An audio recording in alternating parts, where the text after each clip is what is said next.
Assalamualaikum warahmatullahi wabarakatuh.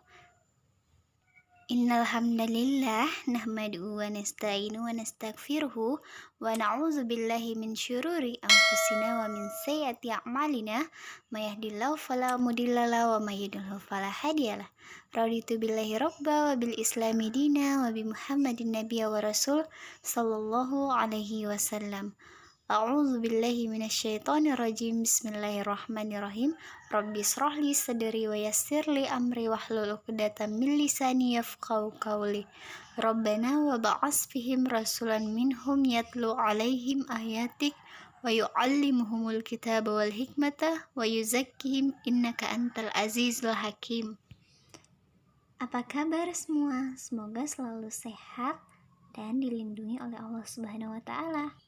Di sini kita ada program Youth Entrepreneurship Program atau YEP. Teman-teman punya supervisor masing-masing, silahkan dilihat dan dihubungi ya. Terima kasih.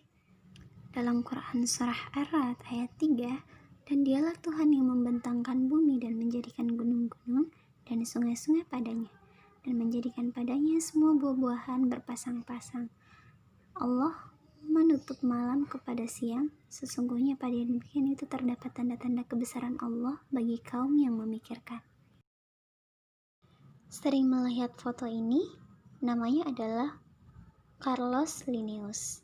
Lahir pada 1707 dan wafat 1778. Beliau adalah orang pertama yang mengklasifikasikan makhluk hidup berdasarkan persamaan struktur tubuh baik luar maupun dalam, dan khususnya alat reproduksinya.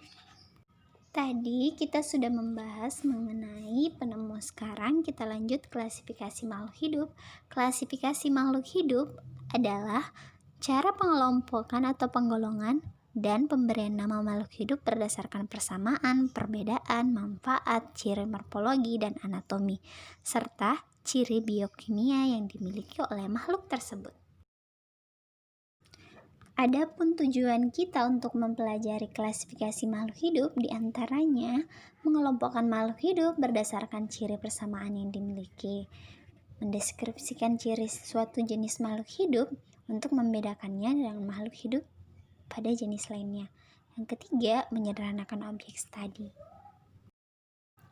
Kita lanjut manfaat mempelajari klasifikasi makhluk hidup. Yang pertama, memudahkan kita dalam mempelajari makhluk hidup yang sangat beraneka ragam, mengetahui jenis-jenis makhluk hidup, dan mengetahui hubungan kekerabatan antara makhluk hidup satu dengan yang lain. Berikut urutan klasifikasi makhluk hidup dari tingkat tertinggi ke tingkat terendah. Yang pertama, domain atau daerah. Yang kedua, kingdom atau kerajaan. Phylum pada hewan. Division pada tumbuhan. 4. Klasis atau kelas. 5. Ordo atau bangsa. 6. Familia atau suku. 7. Genus atau marga. 8. Spesies atau jenis.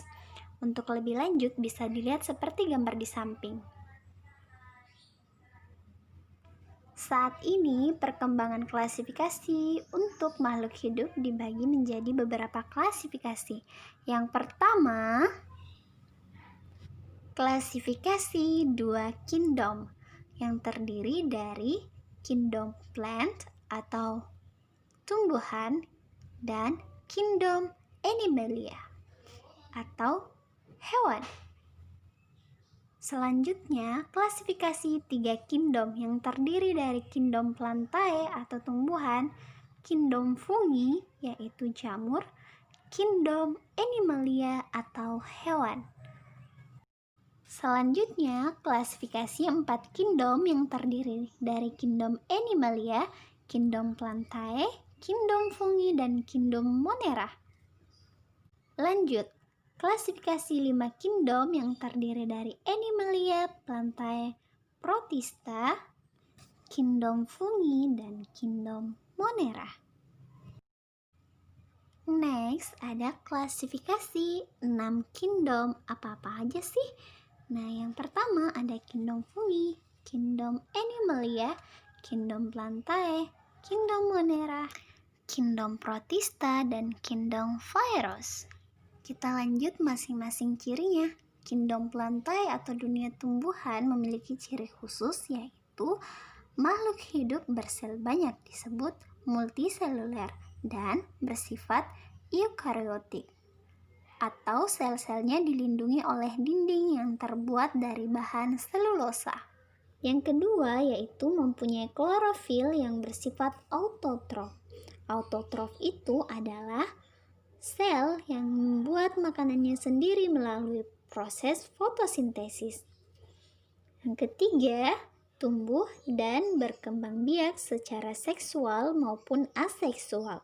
Yang keempat, dibagi menjadi 3, yaitu tumbuhan lumut atau Bryopta, tumbuhan paku atau Pteridiopta, tumbuhan berbiji atau Spermatophyta. Kita lanjut, kingdom Animalia atau dunia hewan terbagi menjadi 2. Yang pertama, hewan bertulang belakang atau disebut vertebrata, terdiri dari hewan menyusui atau mamalia. Yang kedua, burung atau unggas atau aves. Yang ketiga yaitu reptil. Yang keempat adalah amfibia. Yang kelima adalah Pisces. Kita lanjut, hewan tak bertulang belakang atau disebut invertebrata dibedakan menjadi 1. Porifera atau hewan berpori. Kemudian yang kedua, Clonatera atau hewan berongga. Yang ketiga, Vermes atau cacing. 4. Moluska atau hewan lunak. Arthropoda atau hewan berruas-ruas atau sering disebut juga berkuku-kuku. Untuk contohnya teman-teman bisa lihat di samping.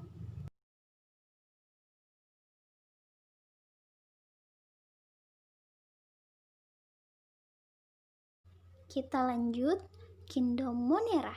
Kingdom Monera adalah makhluk hidup bersel satu atau uniseluler yang bersifat prokariotik atau tidak mempunyai membran inti.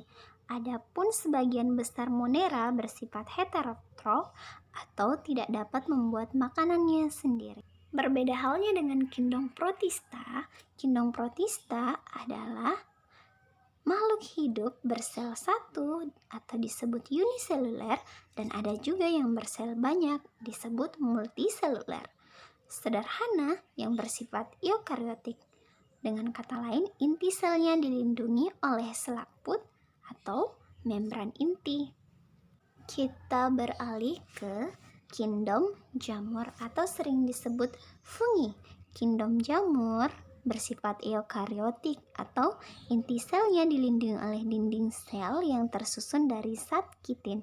Sebagian besar tersusun atas banyak sel atau disebut multiseluler, dan sebagian lainnya disebut uniseluler.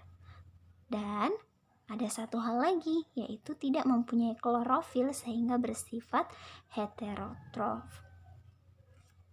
Untuk lebih lanjut silahkan dibaca dan dipahami. Terima kasih. Slide selanjutnya. Wow, ada fun misi. Fun misinya adalah tuliskan 2 jenis tumbuhan dan 3 jenis hewan yang ada di dekatmu pada kertas HVS. Dan ingat ditulis tangan. Kemudian amati ciri-cirinya. Contohnya, tumbuhan pertama, mawar.